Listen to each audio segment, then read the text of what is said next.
আসসালামু আলাইকুম। আমি Sheikh Akbar Ali, law of attraction coach. আজকে আলোচনা করব ওভার থিঙ্কিং ম্যানেজমেন্ট। আমাদের ডেলি লাইফে অটোমেটিক্যালি আমাদের ব্রেনে 60 থেকে 70 হাজার নেগেটিভ থিঙ্কিং আসে, এটা আমি পূর্বে আলোচনা করেছিলাম। এর কারণে আমরা ওভার থিঙ্কিং, মানে যেটা হবার নয় সে বিষয় নিয়ে বেশি বেশি ভাবি, টেনশন ফিল করি। এতে আমাদের দৈনন্দিন কাজকর্মে ব্যাঘাত ঘটে, শারীরিক মানসিক অস্থিরতা তৈরি হয় এবং ঘুমের ব্যাঘাত ঘটে, ডাইজেশনের প্রবলেম হয়। সো এগুলো কি করে সমাধান পাবো, সঠিক পদ্ধতি এবং এই সব নিয়ে বিস্তারিত আজকের আলোচনার বিষয়। প্রয়োজনে আপনার নোট ডাউন করুন। এটা খুব রিলেটিভ একটা জিনিস, প্রত্যেকের সঙ্গে এই ঘটনা ঘটে। আমরা প্র্যাকটিস করি তাও আমাদের মধ্যে ঘটে, কমানোর চেষ্টা করি, ডে বাই ডে। এটা প্র্যাকটিসের বিষয়। সো আসুন শুরু করছি। বিষয় হলো ওভার থিঙ্কিং ম্যানেজমেন্ট। প্রথমে বলি ওভার থিঙ্কিং কি। ওভার থিঙ্কিং, থিঙ্কিং মানে চিন্তা করা, ওভার মানে বেশি চিন্তা করা। তাহলে অতিরিক্ত চিন্তা বা একই বিষয় নিয়ে বারবার চিন্তা করা, এটাকে বলা হয় ওভার থিঙ্কিং। এটি আমাদের মানসিক চাপ এবং আত্মবিশ্বাসকে কি করে, ডিক্রিজ করে, হ্রাস করে। একটা মানুষের আত্মবিশ্বাস, সেলফ কনফিডেন্স যদি লো হয়ে যায় তাহলে সে হেরে গেল। সে যে কোনো বিষয়ে হেরে গেল। মরণাপন্ন রোগীকে ডাক্তার শেষে তার সেলফ আত্মবিশ্বাসের উপর ছেড়ে দেয়। ও যদি নিজেকে নিজে হিল করতে চায়, বেঁচে থাকতে চায়, তাহলে ও নিজেই বেঁচে উঠতে পারবে। এরকম কন্ডিশন হয় সমস্ত ট্রিটমেন্ট যখন হার মেনে যায়। তার মানে আত্মবিশ্বাস কত বড় একটা জিনিস, এটা বুঝে বুঝে দেখুন। এটা হচ্ছে প্রাণ শক্তির মতো। 2 নম্বরে, কেন ওভার থিঙ্কিং হয়, রুট কজ কি।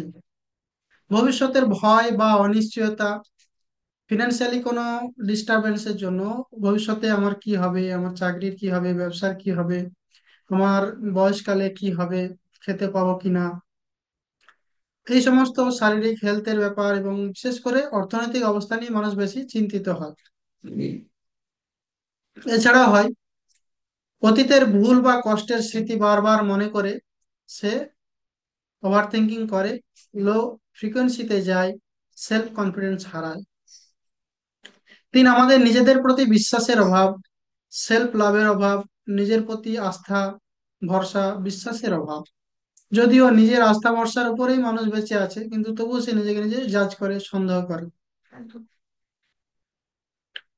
অভ্যাসগত সমস্যার ফলাফল, স্বাস্থ্যগত ক্ষতি, ঘুমের সমস্যা হয়, মাথা ব্যথা হয়, হজমের সমস্যা হয়, সম্পর্কের ক্ষতি ঘটে, মানুষ থেকে দূরে দূরে সরে যায়, বন্ধু বান্ধব হারিয়ে ফেলে, কোনো রিলেশন রাখতে চায় না, একা হয়ে পড়ে। পেশাগত ক্ষতি, কাজে মনোযোগ হারায়। এবারে আসি এর সমাধান। ওভার থিঙ্কিং দূর করার 3টি কৌশল শিখে নিন। প্রথম, 1 নম্বরে, ব্রেন ডাম্প টেকনিক। লিখে ফেলুন আপনার সাবকনসিয়াস লেভেলে মনে যা আসছে। একটা সাদা কাগজ নিন, সাদা কাগজে লিখতে থাকুন কি কি আপনাকে কষ্ট দিচ্ছে, সেই শর্টে লিখে ফেলুন। মনে যা আসছে একটি কাগজে লিখে ফেলুন। এটি মনকে হালকা করে এবং চিন্তা গুছিয়ে আনতে সাহায্য করে।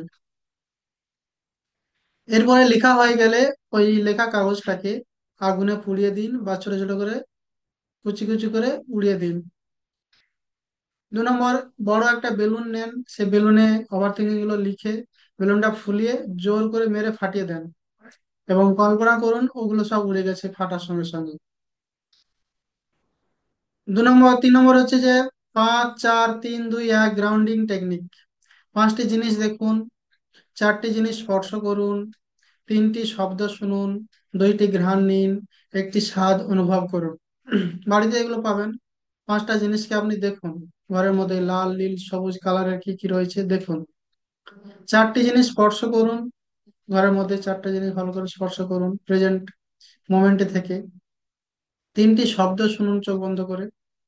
2টি ঘ্রাণ নিন, কোনো ধূপ জ্বালিয়ে বা আশেপাশে কোনো। আর এই স্বাদ অনুভব করুন কিছু খেয়ে, তৎক্ষণাৎ আপনি রিলিফ পাবেন। পজিটিভ সেলফ টক এবং অ্যাফার্মেশন, নিজের সঙ্গে ইতিবাচক কথা বলুন।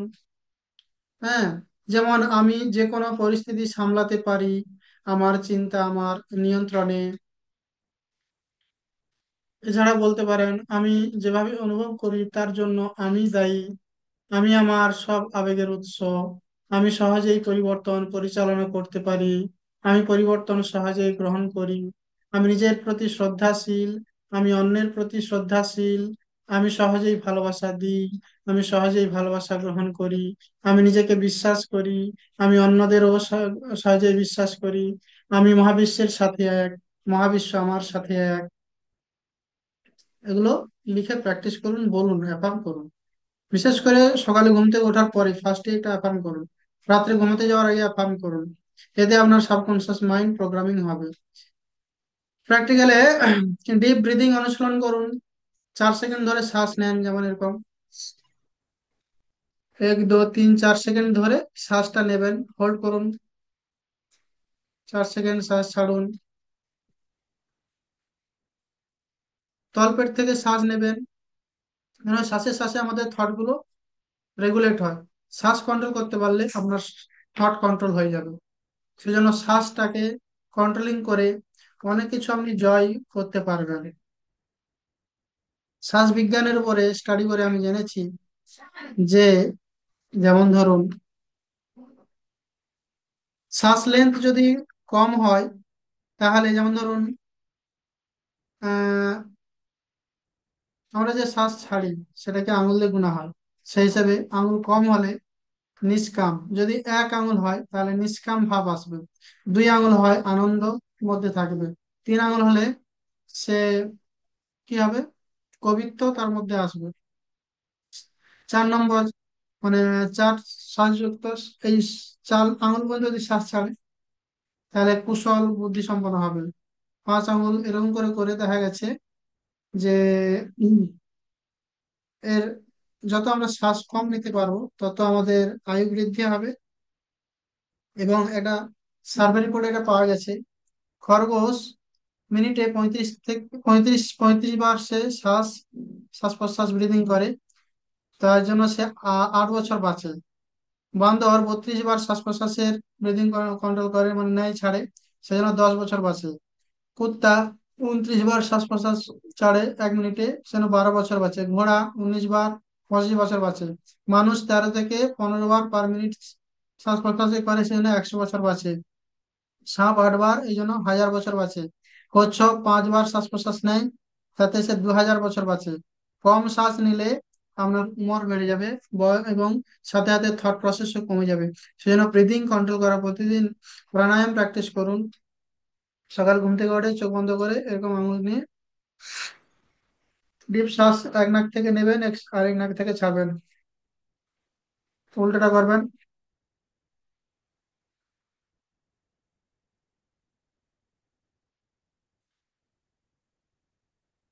এভাবে করবেন, এছাড়া করতে পারেন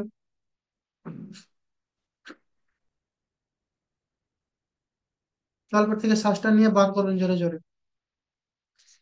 এতে আপনার থট প্রসেস নেগেটিভিটি দূর হয়ে যাবে। তাহলে এইভাবে আপনি নিজের থট প্রসেস থেকে, নেগেটিভ থট থেকে বেরিয়ে আসতে পারেন। এছাড়া ভিজুয়ালাইজেশন টেকনিক করুন, চোখ বন্ধ করে ভালো মুহূর্ত, সুখকর মুহূর্ত আপনি অনুভব করুন। চোখ বন্ধ করুন, ধ্যান মুদ্রা পজে বসুন এবং কল্পনা করুন আপনার পুরো বডি শিথিল হয়ে গেছে। এবারে কল্পনা করুন আপনি খুব হ্যাপি মুহূর্তে আছেন, খুব আনন্দ ফুর্তি করছেন। সেই আনন্দ ঘন একটা সময়ের কথা ভাবুন, মনের মধ্যে সে এক্সপ্রেশন নিয়ে আসুন, ডোপামিন সিক্রেশন হবে। এতে আপনার থট প্রসেস চেঞ্জ হবে। চোখ বন্ধ করে এটা করতে পারেন। নিজেকে দেখুন সমস্যার সমাধান করে সফলভাবে হাসি মুখে বসে আছেন, এটি মনোবল বাড়তে সাহায্য করে। তো এগুলো করে আপনি কি করতে পারেন, ওভার থিঙ্কিং থেকে বেরিয়ে আসতে পারেন। এটা একদিন করলে একদিন রেজাল্ট পাবে, ডে বাই ডে করুন, প্র্যাকটিস করুন, আর পার ডে মেডিটেশন করুন। তাহলেই দেখবেন আপনি এই সমস্যা থেকে কমপ্লিটলি বেরিয়ে আসতে সক্ষম হয়েছেন। তো আজকের এই সেশন আপনাদের কেমন লাগছে, চ্যাট বক্সে অবশ্যই টাইপ করে জানাবেন। দেখা হচ্ছে